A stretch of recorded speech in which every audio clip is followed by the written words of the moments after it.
like to take you on this journey today.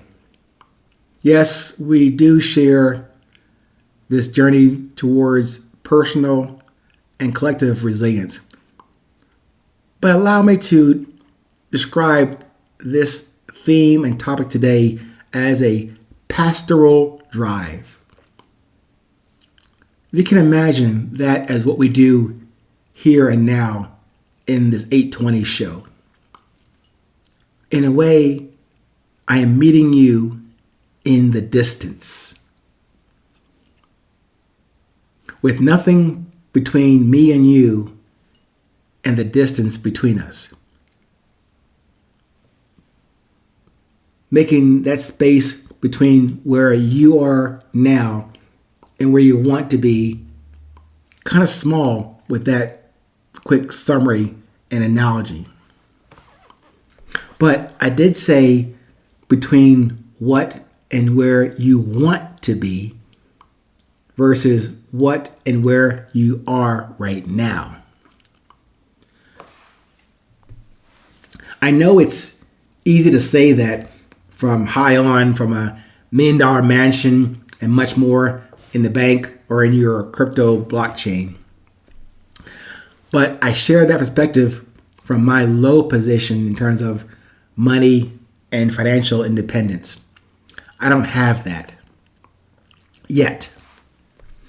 But what do you do? What do I do with that state of affairs? Do I stay here looking back or take the steps moving forward towards and into that perceived distance? Towards fate, towards your purpose. And in doing so, you are in fact, maybe unknowingly, delivering your message through what you say and even what you don't say. What you think or what you're not thinking. Observing the moment forward in the distance ahead of you. But when you do that, and as you do that, are you listening? Do you see? Do you observe? And then do you actively communicate in every step of that journey? When you do that, I'm offering you another definition. That is how you define resilience.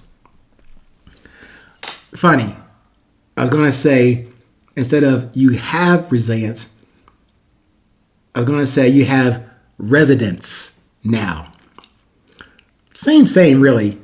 Resilience and residence. You have both residence and resilience within you. This new heaven. Welcome to new heaven called today, called now, called this moment that I just described to you. When you're walking into that distance between you and I, between you and where you need to be. This is not a fancy major movie or trailer or production. I'm just offering you a simple observation that I am offering to you from my humble vantage point. When I say that there's nothing between you and the distance of you. It sounds kind of weird, not necessarily new, but I would imagine something you hadn't heard before today.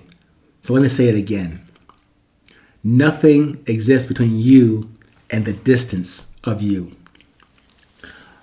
I recommend that whenever you can get out into nature, away from the buildings, away from the cities, away from your things.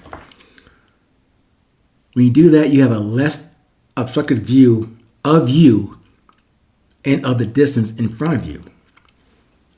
I speak of the many times of relative fun from your cubicle, downtown in the cities, buildings everywhere, cars, people everywhere.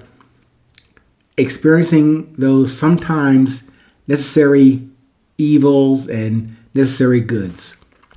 But maybe you have shared kindness and our own homegrown evil as well.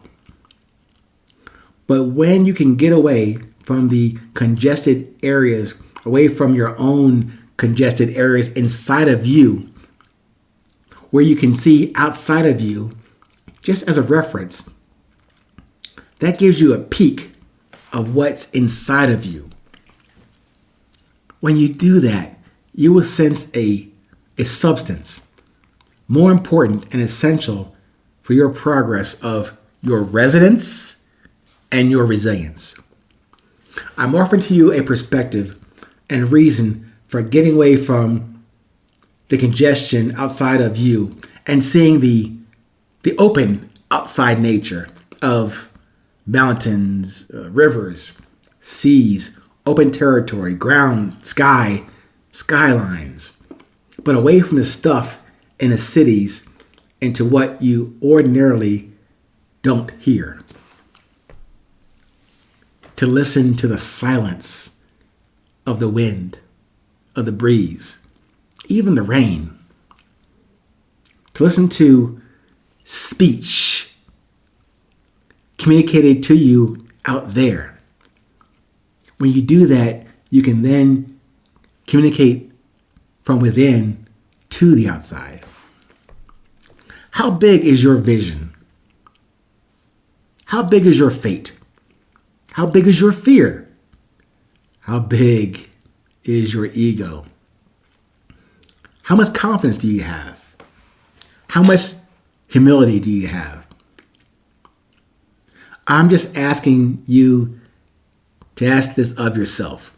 This is not an interrogation. And really, it's for me that is voiced to you. It's right back at me. I am voicing them to you in this episode. But I'm here, and those questions are also and firstly for me. As you take these in, these kind of questions, you may wonder, how am I answering those questions for myself? Maybe you'll take the time, as I mentioned before, to voice them, to write them down, to acknowledge those genuine, curious, sincere, and original questions to and for yourself.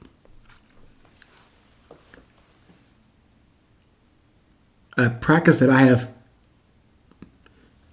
intended to incorporate every single day. To ask those kind of questions of myself and not looking or expecting the answer or even an answer. Because as I said, those type of sincere questions presented to yourself contain the very answers that you seek. So, until the next time, call now, in the next 820 episode, stay present and current with yourself. It's always 820.